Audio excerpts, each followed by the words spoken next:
আসার পরে তার মা চোখের অপারেশন করবে, অল্প কিছু টাকা এটা দিতে পারতেছে না। বাবা নির্বাচনে দাঁড়াবে, সেখানে কিছু টাকা দিতে পারতেছে না। সবার জন্য ঠিক মতো কোনো গিফটও আনতে পারে নাই। এ আবার করবে বিয়ে, দেখা যাচ্ছে 2 দিন পরে আপনারই হেরে চালানো লাগতেছে। এসব বিয়ে শাদীর মধ্যে আমি নাই, গেলাম, আল্লাহ হাফেজ। আল্লাহ বাঁচাইছে। বিয়ে তো ভেঙে গেছে, ফাইনালের মা তোর ভাইয়ের সাথে বিয়ে দিব না। ওমা কেন? ওরাই তো বিয়ার প্রস্তাব পাঠাইলো, তাহলে এখন আবার ভাঙিয়ে দিব কেন? বাংলাতে কি করবো? টাকা পয়সা আছে তোমার পুতুর কাছে? বিদেশ থেকে তো খালি হাতে আইছে, গ্রামের মানুষ সব জানছে, কিছুই নাই। না না ঠিকই আছে।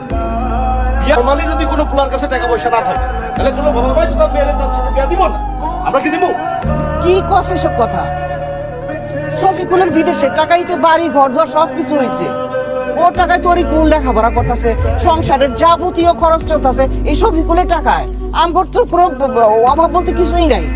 তা আমার অভাবটা কই দেখলো এরা? আরে অভাব আছে, খালি থাকা খাওয়ার চাহিদাই তো সবকিছু না। আরে মানুষের এই